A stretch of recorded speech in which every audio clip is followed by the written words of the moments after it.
Hello students, in last video I told you about formal organization and informal organization. Formal organization जो है that is created deliberately बनाया जाता है organisation के through, managers के through, और जो इनफॉर्मल ऑर्गेनाइजेशन होता है वो अपने आप ही क्रिएट होता है कॉमन इंटरेस्ट की वजह से, कॉमन रिलीजन की वजह से, या फिर कॉमन चॉइसेस की वजह से। तो ये सारी चीज़ें थी जो मैंने आपको लास्ट वीडियो के अंदर बता दी थी। अब जो हमारा नेक्स्ट टॉपिक है that is delegation of authority. Okay, what is delegation? Delegation होता क्या है?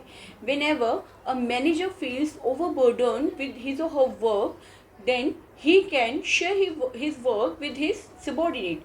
जब भी कोई मैनेजर काम से खुद को बहुत ज़्यादा दबा हुआ फील करता है या उसको लगता है कि मेरे ऊपर काम का बहुत ज़्यादा बर्डन है, तो वो उस काम को अपने जूनियर के साथ में शेयर कर सकता है। उस काम को शेयर करने का मतलब ये है कि वो उसको उस काम की रिस्पॉन्सिबिलिटी तो देगा ही, साथ के साथ उस काम को करने के लिए प्रॉपर अथॉरिटी भी देगा।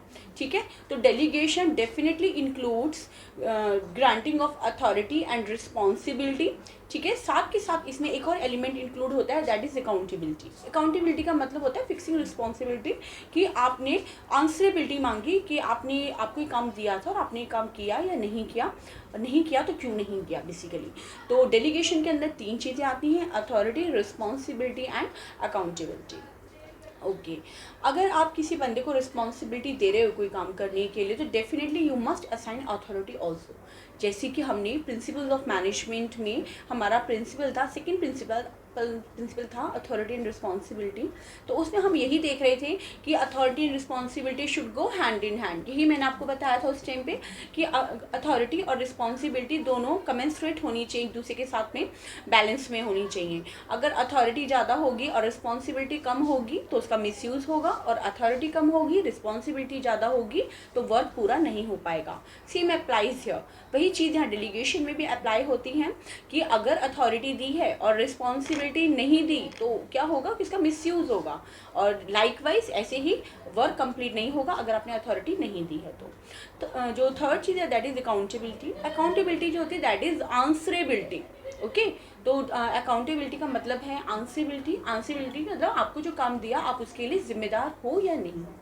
थोड़ा सा डेलीगेशन को हम इस वीडियो क्लिप के थ्रू देखना है। जो काम से बहुत ज़्यादा ओवरबर्डन फील कर रहा है, बहुत ज़्यादा काम में दबा हुआ है और उसको लग रहा है कि हाँ अब मुझे अपना काम किसी के साथ बांटना पड़ेगा, या फिर we can say that it's time to delegate, यानी कि अपना काम आपको किसी के साथ शेयर करना ही पड़ेगा। यहाँ भी आप सेम चीज़ देख रहे हो, द आर्ट ऑफ डेलीगेशन। एक बंदा काम में बहुत ज़्यादा ओवरबर्डन्ड है, ऊपर से उसके ऊपर प्रेशर है कि काम कंप्लीट कीजिए। अब इस बंदे को यहाँ पर कौन सा आर्ट अप्लाई करना पड़ेगा? आर्ट ऑफ डेलीगेशन, यानी कि उसे अपना वर्क किसी के साथ में शेयर करना पड़ेगा। ये पिक्चर हमें ये बता रही है कि अगर आप किसी बंदे को कुछ काम सौंपते हो, कुछ रिस्पॉन्सिबिलिटी देते हो, तो डेफिनेटली आपको उसको कुछ अथॉरिटी भी देनी पड़ेगी।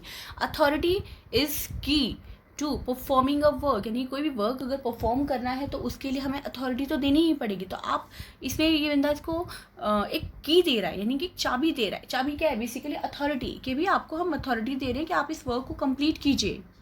डेलीगेशन ऑफ अथॉरिटी एक्चुअली इसका मतलब क्या है? डेलीगेशन बेसिकली है क्या? देखिए, delegation of authority means the assignment of work to a subordinate and conferring him the requisite authority to accomplish the work assigned. इसका मतलब ये है कि डेलीगेशन ऑफ अथॉरिटी ये कहता है कि आप अपने सबॉर्डिनेट को कोई रिस्पॉन्सिबिलिटी दे रहे हो और साथ में उसको एडिक्वेट अथॉरिटी भी दे रहे हो।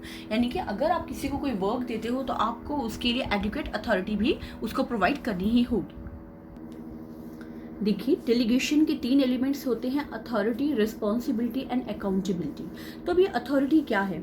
Authority refers to the right of a manager to command his subordinates, यानी कि ये वो राइट है जिसके जरिए आप अपने सबॉर्डिनेट्स को कमांड कर सकते हो, और इसके साथ ही साथ to take action within the scope of his position, यानी कि जो भी पोजिशन है आपकी उसके अकॉर्डिंग आप कोई एक्शन भी ले सकते हो। तो अथॉरिटी इस चीज़ को हम बोलते हैं। ओके, रिस्पॉन्सिबिलिटी क्या है? Responsibility means the work or duties assigned to a person by virtue of his position in the organization, यानी कि ये वो ड्यूटीज जो आपको आपकी पोजीशन की वजह से ऑर्गेनाइजेशन में मिली हैं, आपको फुलफिल करनी है, तो ये आपकी रिस्पॉन्सिबिलिटीज के अंदर आ जाती हैं। और अकाउंटेबिलिटी क्या है? Accountability is the obligation to carry out the responsibility, यानी कि अकाउंटेबिलिटी वो जिम्मेदारी है वो क्या जिम्मेदारी कि आपको अपनी दी हुई रिस्पॉन्सिबिलिटी को पूरा करना है, जो भी रिस्पॉन्सिबिलिटी आपको दी गई है उसको आपको कंप्लीट करना है, दैट इज कॉल्ड अकाउंटेबिलिटी। अच्छा, एक चीज़ और, जनरली हम लोग देखते हैं कि लोग डेलीगेशन करने में फेल हो जाते हैं। क्यों फेल हो जाते हैं, जरा इस चीज़ को देख लेते हैं। देखिए, इनसफिशिएंट टाइम, कई बार क्या होता है कि लोगों को लगता है कि भाई इतना टाइम नहीं है कि हम काम को किसी और को दें, उसको समझाएं और इतने में तो हम खुद ही उस काम को कर लेंगे, ठीक है। सेकेंड है, job is too important to take risk. कई बार क्या होता है कि ऐसा लगता है भाई ये काम इतना रिस्की है, हम किसी और को नहीं सौंप सकते। अच्छा, फिर है the principal can do it better. Principal मतलब जो बंदा जिसका काम एक्चुअल में है वो तो सोचते हैं कि नहीं, मैं ही इस काम को ढंग से कर सकता हूँ। The principal enjoys the task. कई बार क्या होता है कि एक मैनेजर चाहे ओवर बर्डन है कि उसको मज़ा आ रहा होता है उस काम को करने के लिए, चाहे कितना भी दबा हुआ है, लेकिन वो चाहेगा इस काम को मैं खुद ही करूँ, ठीक है। फिर होता है कि lack of confidence in the subordinate. आपको लगता है कि आपका जूनियर उस काम को कर ही नहीं पाएगा, तो आप क्यों दो उसको काम वो। फिर लगता है कंट्रोल, आपको लगता है कि अरे मेरा कंट्रोल कम हो जाएगा अगर मैंने काम किसी और को सौंप दिया तो। फिर लगता है subordinate might do a better job. उनको लगता है कि ऐसा ना हो कि सबॉर्डिनेट इसको ज़्यादा अच्छे तरीके से कर दें, फिर इनसिक्योरिटी बन जाती है। फिर है boss will think principal is not working. मतलब कि फिर क्या लगता है कि हमसे जो सीनियर भी सोचेंगे अरे ये तो काम कर ही नहीं, अपने जूनियर से काम करवा रहे। तो इस वजह से लोग डेलीगेशन करने में कई बार हिचकिचाते हैं, अपना काम किसी के साथ में शेयर नहीं करते हैं। चलिए, अब हम डेलीगेशन के बेनिफिट्स देख लेते हैं कि अगर हम काम को डेलीगेट करते हैं तो क्या फ़ायदे हमें होंगे। पहला है quick decision making. Yes, boss ने अपना काम अपने जूनियर के साथ में शेयर कर दिया है, उसको काम दे दिया है, अब वो लेस बर्डन है, उसके पास अब काफ़ी टाइम है डिसीजन लेने के लिए, तो अब वो जल्दी जल्दी डिसीजन ले पाएगा जिनको वो पहले देर से ले रहा था ओवर बर्डन होने की वजह से, क्योंकि अब उसके पास काफ़ी टाइम है। सेकेंड है एग्जीक्यूटिव डेवलपमेंट। यस, आपके जो सबॉर्डिनेट्स हैं उनका भी डेवलपमेंट होता है। चैलेंजिंग काम को करते करते वो और ज़्यादा एक्सपर्ट हो जाते हैं और डेवलप्ड हो जाते हैं पहले से ज़्यादा, और नई पोजीशंस के लिए रेडी हो जाते हैं। फिर है development of managerial skill. Yes, आपकी मैनेजरियल स्किल्स जो है वो भी डेवलप होती हैं टाइम टाइम पर, जब आप दूसरों से ढंग से काम लेने लग जाते हो। फिर है relieves top management. Top management का जो वर्कलोड है वो कम हो जाता है, उनको काफ़ी रिलैक्स मिलता है। फैसिलिटेट ग्रोथ, क्योंकि टॉप लेवल के मैनेजमेंट जो हैं अब उनके पास काफ़ी टाइम है और वो रिलीफ भी फील कर रहे हैं, रिलीफ है उनके पास, काम का ज़्यादा बर्डन नहीं है, तो वो अपना ध्यान अब कंपनी की ग्रोथ के ऊपर लगाएंगे और एक्सपेंशन के ऊपर लगाएंगे। फिर है बेटर कंट्रोल। यस, आप बेटर कंट्रोल कर सकते हो, आपके अंदर कंट्रोलिंग पावर आ जाती है, आप उसको एक्सरसाइज करने लग जाते हो। अब कैसे, आपने किसी को वर्क दिया, ठीक है, साथ में आपने उसको अथॉरिटी भी दी और उसके साथ में आपने अकाउंटेबिलिटी भी फिक्स कर दी, तो अब आप उस बंदे से पूछ सकते हो ना कि आपको काम दिया था, साथ में अथॉरिटी भी दी थी, आपने काम क्यों नहीं किया, तो आप फिर बेटर कंट्रोल कर पाओगे अकाउंटेबिलिटी की वजह से। फिर है effective communication. Yes, communication effective होता है क्योंकि एक सीनियर जूनियर आपस में जो है कम्युनिकेशन में रहते हैं। तो आप लोगों ने देख लिया कि डेलीगेशन में बेसिकली जब बंदा ओवर बर्डन हो रहा होता है तो वो अपने काम को दूसरे के साथ में बांटता है। हम एक कॉन्सेप्ट और है इसमें जिसको हम बोल सकते हैं management by delegation. Management by delegation basically है क्या कि मैनेजमेंट के अंदर आप बेसिकली क्या करते हो कि दूसरों से काम लेते हो। Management is just taking work from others effectively and efficiently to achieve your goal. तो ऐसे ही अगर आप किसी दूसरे बंदे से काम ले रहे हो, अगर आप खुद ओवर बर्डन फील कर रहे हो और आप दूसरे बंदे से काम ले रहे हो, तो वो डेलीगेशन है। और डेलीगेशन बेसिकली क्या हुआ, अल्टीमेटली मैनेजमेंट का पार्ट हो गया कि आप किसी से काम ले रहे हो। तो we can definitely understand this is very simple concept, management by delegation, यानी कि आप मैनेजमेंट कर रहे हो डेलीगेशन का सहारा लेते हुए। Okay, delegation concept authority and responsibility relationship का एक पूरा ताना बाना बुन देता है, जिसके थ्रू पूरी ऑर्गेनाइजेशन में वर्क चलता है। बिना डेलीगेशन तो मैनेजमेंट हो ही नहीं सकता, क्योंकि मैनेजमेंट आपको किसी से काम लेना है, काम लेने के लिए यू मस्ट ग्रांट हिम और हर अथॉरिटी, और फिर आप उसको अकाउंटेबल भी ठहराओ। After knowing the importance of delegation, हम एक और कॉन्सेप्ट हमारा रह जाता है, दैट इज डिसेंट्रलाइजेशन। उसको और देख लेते हैं। देखिए, डिसेंट्रलाइजेशन बेसिकली है क्या, डेलीगेशन के अंदर आप अपने वर्क को अपने किसी जूनियर के साथ में बांटते हो, ठीक है, यानी कि किसी एक बंदे को आप अपना वर्क सौंप रहे होते हो। लेकिन डिसेंट्रलाइजेशन में क्या है कि जब आपने अथॉरिटी पूरी ऑर्गेनाइजेशन में डिस्ट्रीब्यूट कर दी, इसके लिए एक लाइन होती है सिलेक्टिव डिस्पोजल ऑफ अथॉरिटी, यानी कि आपने अथॉरिटी जो है पूरी ऑर्गेनाइजेशन में जानबूझ के एक डिसीजन लिया है जिसके थ्रू सबको राइट्स हैं डिसीजन लेने के लिए अपने अपनी पोजीशन के अकॉर्डिंग। यानी कि जो जूनियर्स हैं उनको पूछने की ज़रूरत नहीं है किसी सीनियर से या जो भी सेंट्रल अथॉरिटीज हैं उनसे कि हमने डिसीजन लेना लें। आपने उनको अपने लेवल पर अथॉरिटीज़ दे रखी कि yes you can take decision and you don't have to ask. ठीक है, तो दैट इज डिसेंट्रलाइजेशन। डेलीगेशन में हम अथॉरिटी रिस्पॉन्सिबिलिटी को 2 से मल्टीप्लाई करते हैं, लेकिन डिसेंट्रलाइजेशन में ये मल्टीपल नंबर से मल्टीप्लाई होता है। वो आपके ऑर्गेनाइजेशन में कितने मेंबर्स हैं, कितने लेवल्स, उस पर डिपेंड करता है। तो यही है कि डेलीगेशन का वास्ट रूप है डिसेंट्रलाइजेशन। जब डेलीगेशन को हम पूरी ऑर्गेनाइजेशन में कर देते हैं, डिस्पर्स कर देते हैं, तब वो कहलाता है हमारा डिसेंट्रलाइजेशन। आपका एक प्रिंसिपल भी था ना, सेंट्रलाइजेशन एंड डिसेंट्रलाइजेशन। सेंट्रलाइजेशन के all the decisions are being taken by the central authority, and decentralization की डिसीजन टेकिंग पावर सबके हाथों में है। ओके, तो आई थिंक डिसेंट्रलाइजेशन का कॉन्सेप्ट समझ में आ गया होगा आपको। उसको एक बार क्लिप के थ्रू देख लेते हैं और साथ के साथ इसकी इंपॉर्टेंस भी देख लेते हैं। What does decentralization mean? Decentralization refers to systematic effort to delegate to lowest level all the authority except that which can only be exercised at centre point. यानी कि डिसेंट्रलाइजेशन के अंदर आप क्या करते हो कि जो अथॉरिटी है उसको मैनेजमेंट के तीनों लेवल्स, यानी तीनों नहीं, यानी जितने भी लेवल्स हैं या जितने भी लोग वर्क कर रहे हैं, जितने भी मैनेजर्स हैं, तीनों लेवल तो उसके अंदर आई जाएंगे, लेकिन ऑल द मैनेजर्स या ऑल द वर्कर्स जो भी डिसीजन ले सकते हैं, जिनके अंदर इतनी कैपेबिलिटी है, तो उन तक आपने अथॉरिटी डिस्ट्रीब्यूट कर दिया है, सबको अथॉरिटी डिस्ट्रीब्यूट कर दिया है, सब अपने अपने लेवल पर डिसीजन खुद ले सकते हैं। बस वही डिसीजन जो सिर्फ टॉप लेवल के मैनेजर ले सकते हैं या जो सिर्फ उन्हीं के लिए ऑथराइज्ड है, वही डिसीजन आपने सेंटर में रखे, बाकी के सारी डिसीजन मेकिंग पावर आपने सब लोगों में बांट दी। तो अब किसी से पूछने की रिक्वायरमेंट नहीं है, अपनी पोजीशन के अकॉर्डिंग हर कोई डिसीजन खुद ले सकता है। तो इसको हम बोलते हैं कि डेलीगेशन को पूरी ऑर्गेनाइजेशन में फैला देना। ठीक है, जब 2 लोगों के बीच में काम बांटा जाता है तब ये कहता है डेलीगेशन। जब उसको सब लोगों में बांट देते हैं, अथॉरिटी सब लोगों को बांट दी जाती है, तब ये कहलाती है decentralisation. Here you can see that जितने भी लोग हैं, जितने भी चेन ऑफ अथॉरिटीज़ है, रिस्पॉन्सिबिलिटी है, सबके पास पावर है, कोई किसी के साथ कम्युनिकेट कर सकता है, खुद डिसीजन ले सकते हैं।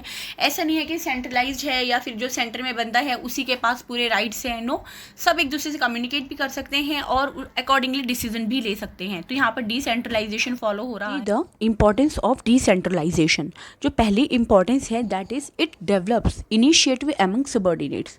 कि जो सबॉर्डिनेट्स होते हैं, जो जूनियर्स होते हैं, उनको अब डिसीजन लेने की पावर मिल गई है, they can take their decision own. तो उनके अंदर इनिशिएटिव की फीलिंग आती है। इसका मतलब ये है कि वो डिसीजन लेते हुए नए नए आइडियाज़, नए नए टेक्निक्स, नए नए सुझावों का इस्तेमाल करते हैं, जिससे कि उनके जो डिसीजन है वो बहुत अच्छे हों और मैनेजमेंट उनसे इम्प्रेस हो। सेकेंड है develops managerial talent. Yes, decentralization की वजह से हमें फ्यूचर के लिए मैनेजर्स तैयार मिल जाते हैं, क्योंकि छोटे से छोटे लेवल के मैनेजर्स भी अपने डिसीजन खुद ले रहे हैं, वो टॉप लेवल की तरफ नहीं देख रहे हैं डिसीजन के लिए, जिसकी वजह से उनके अंदर अच्छे मैनेजर्स अपने आप ही डेवलप होने स्टार्ट हो जाते हैं। जो थर्ड इंपॉर्टेंस है that is quick decision making, क्योंकि अब टॉप लेवल के मैनेजर्स का पूरा ध्यान सिर्फ अपने कामों पर है। उन्हें डेली के छोटे छोटे कामों में दखल अंदाजी देने की ज़रूरत नहीं है, ना ही वो छोटे छोटे डिसीजन उन्हें लेने हैं, क्योंकि छोटे छोटे डिसीजन उनके लेवल के लोग अपने आप ही ले रहे हैं। तो इसलिए जो भी डिसीजन है वो बहुत जल्दी जल्दी लिए जाते हैं। फोर्थ जो इसकी इंपॉर्टेंस है that is relief to top level management. Yes, क्योंकि अब छोटे छोटे डिसीजन टॉप लेवल के मैनेजर्स को नहीं लेने, इसलिए उन्हें काफ़ी हद तक जो है वो रिलीफ मिल जाता है और अब वो अपना ध्यान मेन और कोर एक्टिविटीज़ के ऊपर लगा सकते हैं। जो फिफ्थ इंपॉर्टेंट है that is growth and diversification. Yes, क्योंकि अब टॉप लेवल के मैनेजर्स के पास काफ़ी टाइम है कंपनी की ग्रोथ के बारे में सोचने के लिए, कंपनी की ग्रोथ के बारे में ध्यान देने के लिए। तो फिर अब वो अपना का पूरा ध्यान कंपनी की ग्रोथ पर लगाते हैं, ना कि छोटे छोटे कामों पर। फिर है बेटर कंट्रोल। यस, क्योंकि आपने सबको अथॉरिटी दे दी है वर्क करने के लिए, सबको रिस्पॉन्सिबिलिटी दे दी है, तो अब आप कंट्रोल भी अच्छा कर पाओगे, क्योंकि आपको पता है कि आपने जिसको अधिकार दिए हैं उससे आपको जवाब भी लेना है, उसने अपना काम किया कि नहीं किया, आप उससे अच्छी तरीके से पूछ सकते हो बिना किसी परेशानी के, और वो बंदा एब्डिकेशन भी नहीं कर पाएगा, अपने काम से बच भी नहीं पाएगा। तो कंट्रोल भी बेटर होता है। तो आप लोगों ने देख लिया कि डिसेंट्रलाइजेशन की इम्पॉर्टेंस, डिसेंट्रलाइजेशन का कॉन्सेप्ट बेसिकली है क्या। इस चैप्टर के अंदर आपका एक और बहुत इंपॉर्टेंट कॉन्सेप्ट है that is a one principle है इस चैप्टर के अंदर, that is absoluteness of accountability. ये प्रिंसिपल बेसिकली क्या कहता है, जब आप डेलीगेशन कर रहे होते हो तो ये एक बहुत मतलब इम्पॉर्टेंट पॉइंट बन जाता है। काफ़ी केस स्टडीज़ भी इससे बन जाती हैं। कि मैं आपको एग्जाम्पल देती हूँ, जैसे कि आप एक मैनेजर हो, ठीक है, और आपके सबॉर्डिनेट हैं कोई मिस्टर राम कोई सबॉर्डिनेट हैं आपके, आप ओवरबर्डन फील कर रहे हो इस टाइम पर, बहुत ज़्यादा, क्योंकि आपको कुछ प्लान्स भी बनाने हैं, पॉलिसीज़ भी बनानी है, और साथ के साथ आपको वर्कर्स की डेली अटेंडेंस जो है उसको भी देखना है, और उनके पेरोल को भी देखना है। काफ़ी सारा वर्क आप खुद ही कर रहे हो, ठीक है। और आपको पता है कि मिस्टर राम मेरा ये काम कर सकते हैं, तो आप क्या करोगे कि अपना काम उनको सौंप दिया आपने। मान लिया कि जो अटेंडेंस है उसको देखने का, क्रॉस चेक करने का काम आपने उनको सौंप दिया, और साथ में उनको अथॉरिटी भी दे दी।